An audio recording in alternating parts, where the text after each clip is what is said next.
आप the news words देख रहे हैं। मैं अरुण कुमार पांडे, नमस्कार। आज पूरे देश में ईडी की कार्रवाई और सीबीआई की कार्रवाई से सियासी राजनीति गर्म है। पूरे देश में चर्चा का विषय बना हुआ है। एक तो बिहार से जुड़ा मामला है। आप सभी जानते हैं कि बिहार के deputy chief minister Tejashwi Yadav को रेलवे में नौकरी के बदले ज़मीन घोटाला के रूप में जो केस था लालू प्रसाद जी के खिलाफ, उस केस में सीबीआई ने तेजस्वी को भी अभियुक्त बनाया था, आरोपी बनाया था और दिल्ली की कोर्ट में आज उनकी पेशी होनी थी। उस केस में 17 आरोपी हैं, सभी लोग पेश हुए, जिसमें शायद पहली बार किसी एक परिवार के व्यक्ति की एक मामले में पेशी थी। उसमें लालू प्रसाद, राबड़ी देवी, तेजस्वी भी पेश हुए और सभी 17 को जमानत मिल गई। ये जमानत मिलनी भी थी, इसलिए कि ये नियम भी है। कोर्ट में जब कोई चार्जशीट होता है तो कोई कोर्ट डेट देता है, सम्मन जारी करता है और उस दिन जो भी केस से जुड़े लोग होते हैं उनको हाजिर होना होता है। उसके बाद फिर आगे की तिथि तय होती है और तब सुनवाई होती है, ट्रायल होता है। तो केस जो है, इस केस में सीबीआई के ने जो दायर किया था, पहले भी चार्जशीट दाखिल किया था और उसमें लालू जी, राबड़ी देवी सहित सभी 17 को जमानत मिल चुकी थी। लेकिन ये नई चार्जशीट थी, इसलिए तेजस्वी भी हाजिर हुए और तेजस्वी को जमानत मिली। इसे मैं मानता हूं कि लालू परिवार को एक राहत मिली, तेजस्वी को राहत मिली। ये राहत मिली जरूर है, लेकिन आगे अभी कठिनाई बाकी है और वो कठिनाई क्या होगी वो आगे मैं चर्चा करूंगा। आप सभी जानते हैं आज दिल्ली में आप जो आम आदमी पार्टी है उसके संजय सिंह को दिल्ली शराब घोटाले में नई गिरफ्तारी हुई है। दिन भर पूरे दिन सवेरे से ही ईडी की टीम उनके घर पर छापेमारी करने पहुंची और 10 घंटे की करीब पूछताछ के बाद देर शाम ईडी की टीम उन्हें दिल्ली गिरफ्तार करके ले गई। तो दिल्ली शराब घोटाले में सांसद संजय सिंह की गिरफ्तारी हुई है। इसके पहले आप जानते हैं कि वहाँ दिल्ली के डिप्टी सीएम रहे मनीष सिसोदिया उस केस में गिरफ्तार हुए और 6 महीने से अधिक से जेल में।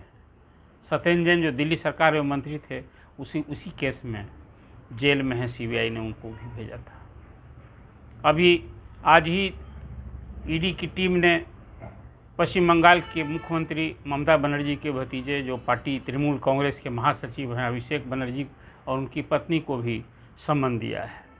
उनसे कई दौर की पूछताछ हो चुकी है और पश्चिम बंगाल में जो शिक्षक नियुक्ति घोटाला हुआ है उस केस में ये छानबीन हो रही है। वहाँ भी शिक्षा मंत्री वहाँ के गिरफ्तार हुए और कई अधिकारी गिरफ्तार हुए। और पश्चिम बंगाल में जो शिक्षक भर्ती घोटाला हुआ है उसका कोलकाता हाई कोर्ट मॉनिटरिंग कर रहा है और कोर्ट के आदेश पर यह आज एक नया सम्मन जारी हुआ है, जिसमें 9 तारीख को वहाँ अभिषेक बनर्जी को फिर हाजिर होना है। आप जानते हैं कि इसी तरह से पश्चिम झारखंड के सीएम हेमंत सोरेन पर भी ईडी का शिकंजा कसा है। उनसे भी कई दौर की पूछताछ होनी है, कई डेट हुए हैं। दिल्ली वो सुप्रीम कोर्ट गए थे वहाँ, लेकिन उन्हें राहत नहीं मिली और उनके खिलाफ भी ईडी की जांच चल रही है। इस तरह से कई ऐसे नेता हैं विपक्ष के जिनके खिलाफ ईडी, सीबीआई और इनकम टैक्स की जांच होती रही है। सीबीआई, इनकम टैक्स और ईडी देखने वाले जो हमारे सूत्र हैं तो बताते हैं कि अभी 30 से अधिक ऐसे नेता, राजनीतिक दलों के नेता ईडी, सीबीआई के शिकंजे में हैं, जिसको महीना 2 महीना के अंदर उनके खिलाफ कार्रवाई संभावित है। अभी जिन नामों की चर्चा की, जैसा मैंने आपसे कहा कि तेजस्वी यादव को आज राहत मिली है, उन्हें जमानत मिल गई है। अब केस ट्रायल होगा, केस फेस करेंगे, लेकिन वो ईडी के भी शिकंजा में है। ईडी ने उनके घर छापेमारी की थी दिल्ली आवास पर और आप जानते हैं कि उसमें मनी लॉन्ड्रिंग का केस होता है। ईडी वैसे ही मामले को देखती है जिसमें है कि अवैध तरीके से आप कोई संपत्ति अर्जित करता हो तब ईडी कार्रवाई करता है। तो ईडी ने भी के खिलाफ जो कार्रवाई होती है उसमें आमतौर पर अधिसंख्य केस में और प्रायः सभी केस में ईडी जिसके खिलाफ केस होता है उसे गिरफ्तार करता है, जो उसके द्वारा अर्जित संपत्ति जब्त की जाती है। यही ईडी को कानून की शक्ति मिली हुई है। लेकिन अब इस सारी कार्रवाई के बाद जहां विपक्ष ये लगातार ये आरोप करता रहा है कि ये बिल्कुल केंद्रीय एजेंसियों का, जो केंद्र की सरकार है, नरेंद्र मोदी की गवर्नमेंट है, वो इस दुरुपयोग कर रही है और विपक्ष के नेताओं के खिलाफ वो एक अभियान सा कार्रवाई केंद्रीय एजेंसियों का इस्तेमाल कर रही है। और ख़ासकर इंडिया घटक दल जो भाजपा विरोध में बना है, उसके नेताओं को परेशान किया जा रहा है। अब ये आरोप प्रत्यारोप जब कांग्रेस की सरकार थी उस समय भी सीबीआई खास करके या इनकम टैक्स की कार्रवाई होती थी तो भाजपा के जुड़े लोग या उस समय कांग्रेस के जो विरोधी नेता होते थे उनका भी ये आरोप है। तो ये राजनीतिक आरोप प्रत्यारोप का ये दौर कोई नया नहीं है, लेकिन सवाल उठता है कि ऐसी जब कार्रवाई हुई, जैसे आज संजय सिंह की गिरफ्तारी हुई, तो क्या ये कोई कहानी बनाई गई जैसा आपका आरोप है, या आज गिरफ्तारी के बाद ईडी सीबीआई की गिरफ्तारी के बाद कोर्ट यदि किसी आरोपी को, अभियुक्त को जमानत नहीं देता है और वो जेल में कई कई महीने तक रखता है, तो उसमें आप एजेंसी को कैसे आरोप कर सकते हैं? एजेंसी का तो काम है कि जांच किया, साक्ष्य और सबूत दे और फिर वो मामला कोर्ट के हवाले कर देता है। कोर्ट कहीं किसी आरोपी और अभियुक्त के खिलाफ साक्ष्य देखकर ही उसको डिटेन करता है या फिर उसकी जमानत रद्द हुआ करती है और वो जेल में रहता है।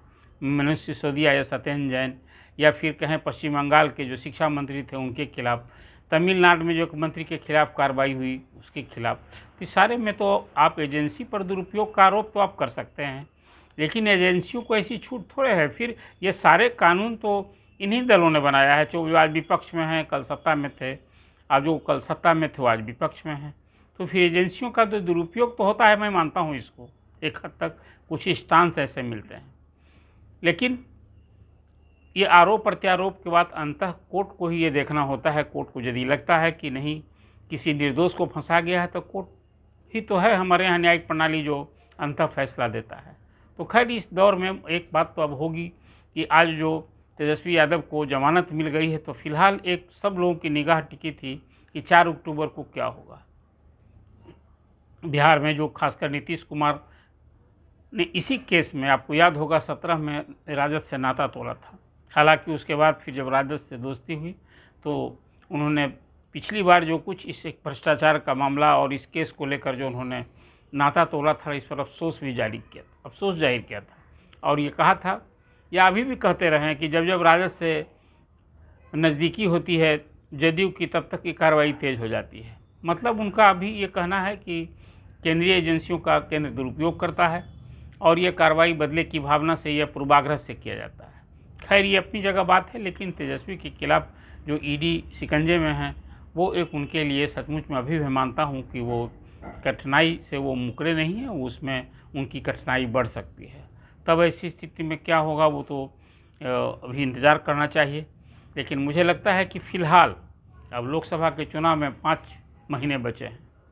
यहाँ खासकर बीजेपी के खिलाफ जो राजद, जदयू, कांग्रेस की जो मोर्चाबंदी हुई है, सीट बंटवारा होगा, यहाँ चुनाव लड़ा जाएगा। और बिहार में तो निश्चित रूप से भाजपा के लिए एक बड़ी चुनौती, नीतीश कुमार जब इस पाले में आ गए हैं तो यहाँ चुनौती हो गई है।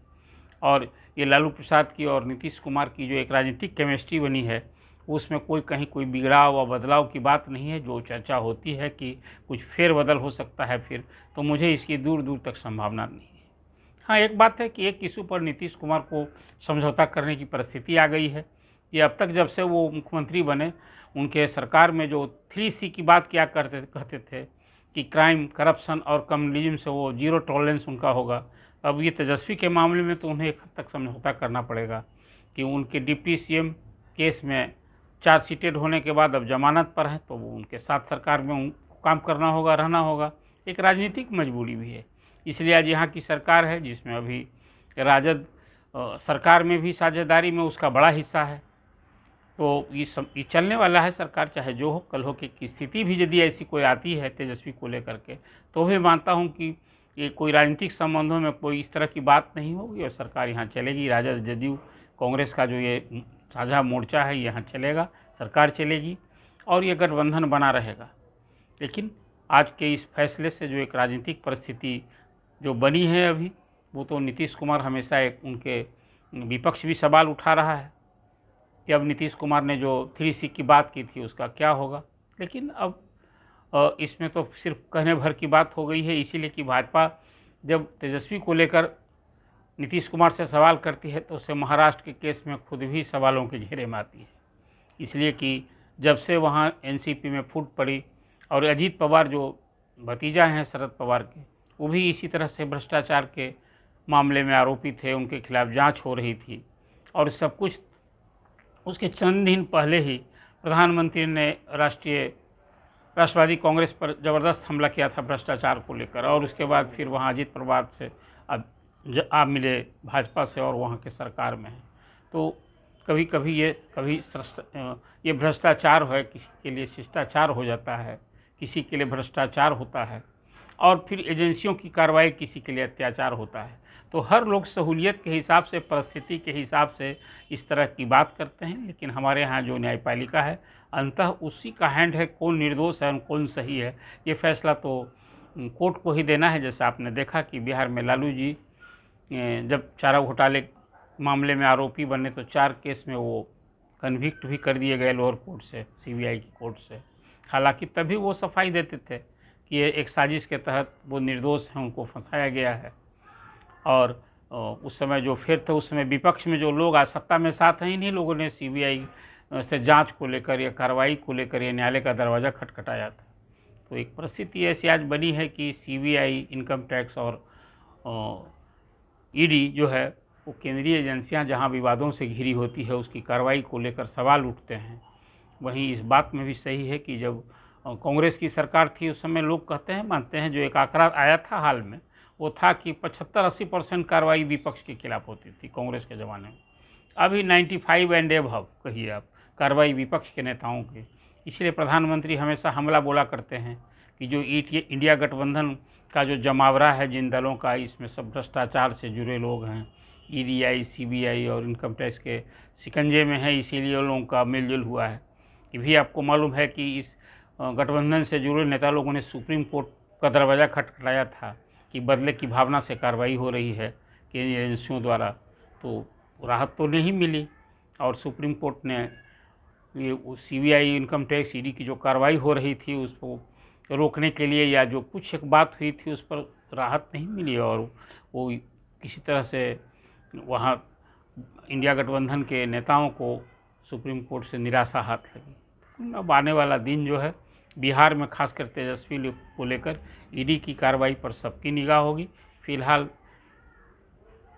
आज सीबीआई कोर्ट से तेजस्वी को राहत मिली है और हमें लगता है कि अब ईडी की जो कार्रवाई हो कैसे वो सामना करते हैं, वो तो भी आज भी उन्होंने कहा है कि जो कुछ हो रहा है वो सब कुछ उन्हें एंटिसिपेट कर रहे हैं। केंद्र सरकार जिस ढंग से चल रही है विपक्षी नेताओं को परेशान करने के लिए, उसी का फल है।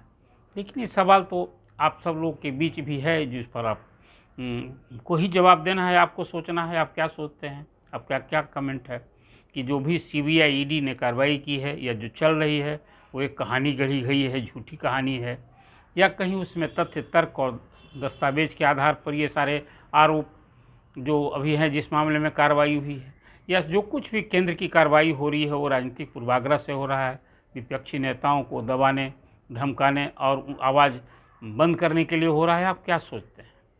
आप इस पर अपना कमेंट दीजिए और द न्यूज़ वर्ड्स को आप सब्सक्राइब कीजिए।